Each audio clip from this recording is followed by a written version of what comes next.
సిరగట్టి ఊళ్ళోకి వచ్చనమ్మా చాలారి పూలు పెట్టి జాతరులు తెచ్చనమ్మా తంగేడు పూలు పెట్టి కంకాణ దూకేనమ్మా ముక్కు ముక్కెర పెట్టి ముల్లోకాల నెలదమ్మా ముందార చూడంగా మున్నూరు కన్నులమ్మా ఎనకాల చూడంగా ఏనూరు కన్నులమ్మా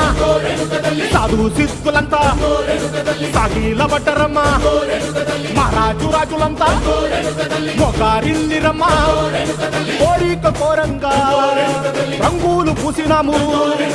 ఆశలు తీరంగా ఏసాలు